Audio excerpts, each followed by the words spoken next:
amakuru atandukanye kuri Omega Radio. Ni kuri wedi 3 akaburungu Radio King akaburungu com akarunga kitse radio akarunga kitse Omega akarunga ryamye radio. Bakunzi ba Omega Radio ndabamukije nongera ndabaha n'ikaze mu makuru y'ikirundi jibende shimeze akabeje ngenda bashikirize nayo ingingo ziyagize zikaba arizi.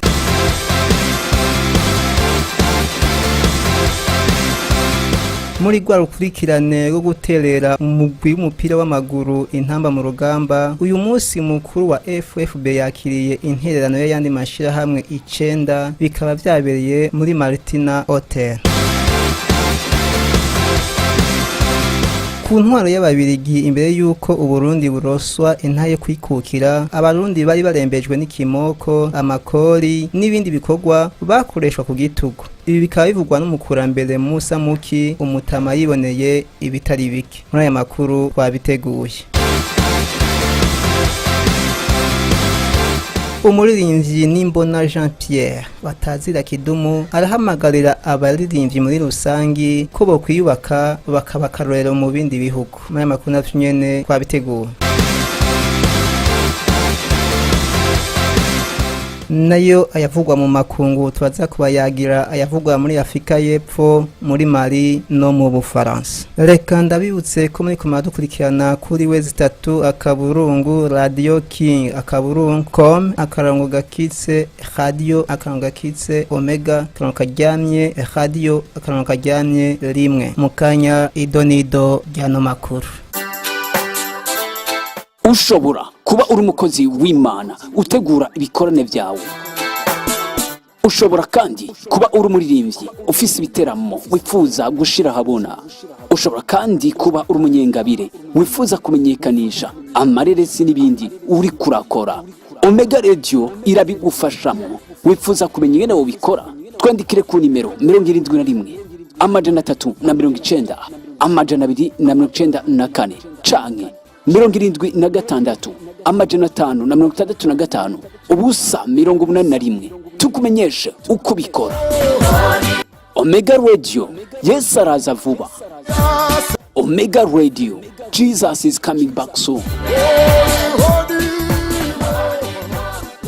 Muri gwa rukurikirane rwo guterera umugwi w'umupira w'amaguru intamba mu rugamba, uyu munsi umukuru wa FFB yakiriye intererano y'ayandi mashira hamwe 9 bikaba vyabereye muri Marita Hotel. Hervé Habonimana, umukuru w'ishira hamwe ry'umupira w'amaguru Honorable Reverend Kuriyo yashimiye abo bose baguma bitangira umugwi serukira gihugu nayo mashira hamwe yaterereye akaba yaragizwe hanini n'amahinguriro, amabanki mbere n'umurundi aba mu gihugu c'Ubushinwa akaba yaterereye ku giti ciwe. Ayo mashira hamwe akaba ari ihinguriro Musumba Style yatanze miliyoni 20, ibanke BCB miliyoni 10, ishira hamwe ry'amakopek Fenacob yatanze miliyoni 10, Regideze itanga miliyoni 10, ibanki KCB itanga miliyoni 5, ihinguriro Sosumo ritanga miliyoni 5, ihinguriro Imena ritanga miliyoni 10, Pharmacie Infarma itanga miliyoni 4, n'umurundi aba Shanghai mu Bushinwa twamaze kubabwira yitwa Boniface Habonayo yatanze ubwiwe miliyoni 5. Umukuru w'ishira hamwe ry'umupira w'amaguru yahamagariye umurundi wese akunda igihugu guterera uwo mugwi serukira gihugu mu rukino ruzoba itariki 31 Rusama, aho itike ikabizogugwa ibihumbi 5 ikitwa itike yo guterera. Kurangiza tubamenyesha ko uwo mugwi serukira gihugu uzojidoha muri Qatar kwimenyereza itariki 2 z'ukwa gatandatu, itariki 12 naho berekeze Tunis muri Tunisie imbere yo kuja i Alexandre muri Egypt itariki 17 z'ukwa gatandatu mu kurindira ko kandi tangura itariki 21 z'ukwa gatandatu aho i Alexandre nyene muri Egiputa. Ndagukengurukiye Hervé. Ku ntwaro y'ababirigi imbere yuko Uburundi buronswa intaye kwikukira, abarundi bari barembejwe n'ibimoko, Amakuru n'ibindi bikorwa bakoreshwa ku gitugu. Ibi bikaba bivugwa n'umukurambere Musa Muki, umutama yiboneye ibitari biki. Joli Fabiola Munezero. gukubitwa ibimoko bagatanga ikori ribarengeye ni bimwe mu byaranze intwaro y'ababirigi imbere y'uko Burundi buronka intahe y'ukwikukira. Ibi tukavyiganirwa n'umukurambere Musa Muki afise imyaka 77. Ku ntwaro y'ababirigi ubwa mbere barafata abantu bakabakubita ibimoko, nyina gutora ikori, batateye ikori bagakubitwa ibimoko canke bagashikanira abaganwa, hama ufise amahera abiri ukagenda ugatora ikori bakakurekura ukagenda. Nk'abayabora rero bagaca bagenda ahantu hitwa Zimanamba niyo baza guca ingero. Ico umuntu yari atunze nico camutabara. Wararaba kugira ngo ukubitwe ibiboko 12 ugaca utanga amagi 3 kiboko rero ukabugisiga ubu amagi ugaca utwara inkoko. Aho rero uriko uragombora aho urara naho uci ugaca usika muhira rero ukabwira umugenzi terega nafashwe ndabira ya nkoko ahiri niba yataye amayaye dusire abagana ntibabe badukubitise ibiboko. Rero nuko byari bimeze kera bageze kucibarabara twaciye rya Sidirida riva ha Bujumbura rikisika i Rwanda riya twaricisa amaboko nta masini jariho uranda twakura amafaranga 15 kandi udakoze iryo barabara barakubitwa byakora abapapa abamama baguma barondera impembo z'abapapa nizo baguma barondera gushika rero naho turonkewe intaye yo kwikukira bagasore n'umwana wacu hajya kugira ngo avyure independence twarabona kugira ngo aho hose bagasore bamukuriye kumukuraho kwaro kumukubita bamukubise bamukubise urusasi ariya kuri hotel. Rero abanyabwenge nabo bako bacibaza ku isunzu ry'inzu bigaca bamutorana kwa gasore bamaze kumwica u Burundi bwarahomba. Kwa gasore bamaze kumwica baciye bafata baramara iminsi 12 baganda igihugu ndicavuga ntabaza gukora twari mu kiriyo gushika no tugiye kumuhamba hariya kuri mu ndima. Musa Muki agira ati icyo ntifuza gusubira kubona ni intambara. Icyo ntifuza kubona mu buzima bwanje ni ingwano sidayifuza niwo yumva ko hari ingwano ngira ngo yokoranye n'abagenzi bakayitunza burundu gagenda. Ego akaba yarangije ahamagarira urwaruka eka abantu bose muri rusangi kubahana cyane cyane abarongozi. Urumva ico no bahamagarira ngo bafate imyifato yiwanje kugira nagenda sonera leta kagenda sonera abantu ariko hamwe no babwira nk'aba basore ati kuva kwa gasore apfuye twabona ntibasora kuvyemera. Je ngo kwiyumvira yuko imisore yofata nk'imyifato myiza yoba byose n'abaza batwera imbere bakamara nk'imyaka tumaze bagenda bitonda kubaha leta n'abayitwara n'abari muri yo bose bakubaha. Tukarangiza tubamenyesha ko Uburundi bumaze imyaka 57 buronse intahe y'ukwikukira ndetse tukaba dusigaje ukwezi kumwe gusa kugira ngo duhimbaze uwo munsi mukuru. Nawe we Jolie Fabiola ndagukengurukiye kutarera amaboko kwibungabunga kugira isuku hamwe no guca bugufi ni bimwe biranga umwigeme ariko aritegura kuzogira urugo rwiza. Ibivugwa n'umupfasoni w'umukurambere Aline aho mbere anahamagarira abigeme kwibahisha muri vyose. Aline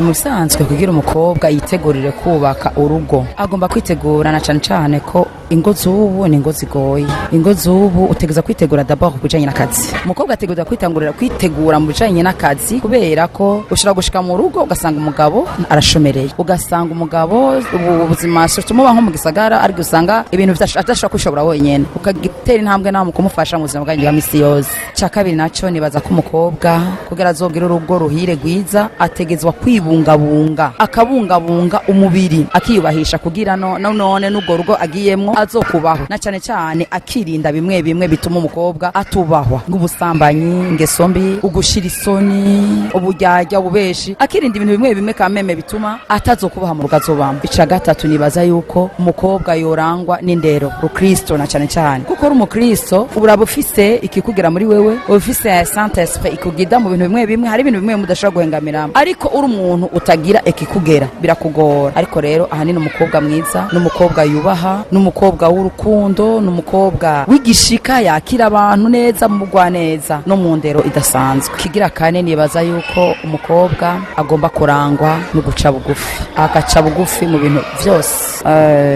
nibaza ko ari nk'ivyo akagira n'isuku w'umukobwa agomba kurangwa n'isuku, umwana w'umukobwa agomba kurangwa n'isuku, kuko afite isuku azomenya kugira isuku kuri we no kugira isuku urugo rwiwe no kugira isuku uwo bazokubakana no kugirira isuku ahantu abaye. Ivyo birakomeye cyane ku mukobwa. Umupfasoni akaba atanga izi mpanuro mu gihe hari abigeme batari bake bagenda baja kubaka batazi gukora ikintu na kimwe. Umuririmbyi Nimbona Jean Pierre Batazira Kidumu arahamagarira abaririmbyi muri rusangi kwiyubaka bakaba akarorero mu bindi bihugu. Mediatrice niyo mwongere. Abaririmbyi ni bamwe bugira ico batereye mu kubaka ibihugu vyabo mbere n'akarere baherereyemo. Ivyo bikavugwa na Nimona Jean Pierre aho atera kamo bagenzi we ko hageze ko bafatana mu nda kugira bubaka akarere bashingiye ku mico hamwe no kubahana. Jean Pierre nimubona. Ndashaka kuvuga yuko hageze yuko dufatana mu nda dushobore kubaka akarere kacu, akarere gashingiye kuri respect mutuel, akarere gashingiye ku mico yacu, akarere gashingiye ku gushaka ekonomi yuko iba nini. Tubaka akarorero muri Afrika ko kubaka ibihugu vyacu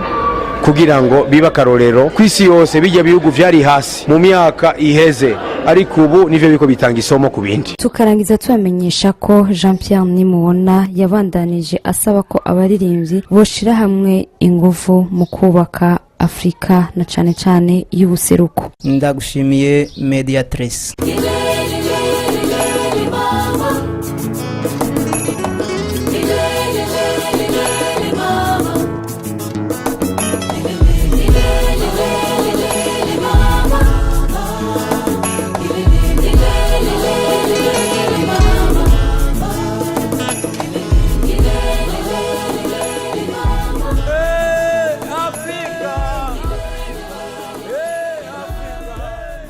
Uyu akaba ari wa mwanya w'amakuru avugwa mu makungu.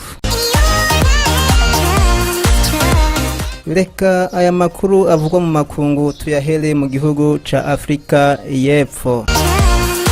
Muri Afrika y'Epfo uwahoze ari President Jacob Zuma yaraye yitavye sentare aho yagirizwa kuba yarakiriye igiturire mu gihe yagirana amasezerano y'ibigwanisho hamwe n'umufaransa Thales mu mwaka w'1999. Akaba rero yatanguye kwagirizwa kuva mu mwaka wa 2003 akiri cegera ca president hama akahava aba president, ariko akaba ico gihe atigeze arenguswa n'ubutungane. Uwo mugabo akaba afise imyaka 77 y'amavuka.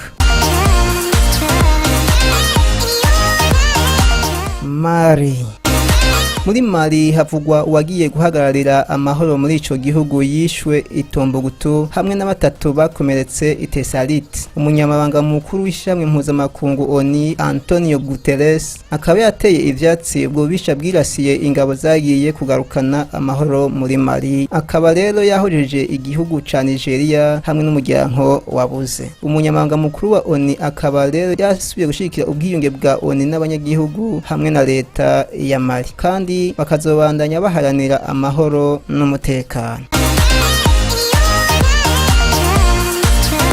Aya makuru avugwa mu makungu tuyarangize mu gihugu c'Ubufaransa.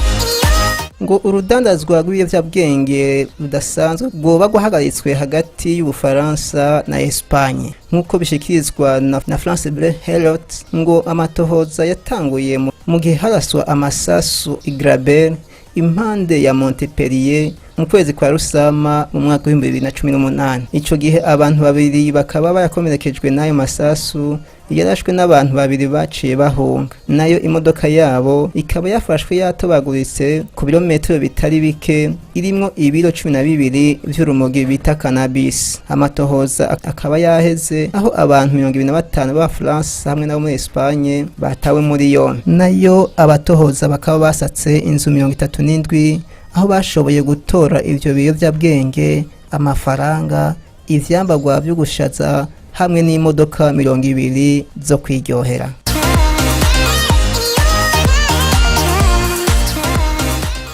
Aha kabariho amakuru yacu arangiriye, ariko abadufatiye hagati reka ndabibutse ingingo nkuru zari ziyagize. muri rwa rukurikirane rwo guterera umugwi w'umupira w'amaguru intamba mu rugamba uyu munsi umukuru wa FFB yakiriye intererano y'ayandi mashirahamwe 9 bikaba vyabereye muri Marita Hotel n'aya makuru Hervé akaba yabidushikirije. Ku ntwaro y'ababirigi imbere y'uko Uburundi buronswa intahe yo kwikukira abarundi bari barembejwe n'ibimoko amakori n'ibindi bikorwa bakoreshwa ku gitugu. Ibi bikabivugwa n'umukurambere Musa Muki umutam yiboneye ibitari biki. Joli Fabiola n'aya makuru yabidushikirije.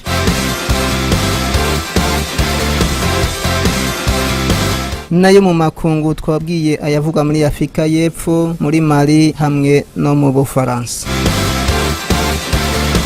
Aha akaba ariho amakuru yacu arangiriye. Reka nshimire mwege mwese mwashimye kudutega yompi, nshimire n'abagenzi banje bafashe kubategura Hervé Habonimana, Jody Fabien Munezero, Mediatrice Nyumungere, jewe Julie Ndayishemeze akaba ari je nabashikije n'amakuru. Ntagira nti mugiraho muba mwubahwe, Imana idushoboje tutosubira amakuru yacu yo hanyuma. Amakuru atandukanye kuri Omega Radio ni kuri wedi3 akaburungu Radio King akaburungu.com akarunga kitse radio akarunga kitse Omega akarunga ryamye radio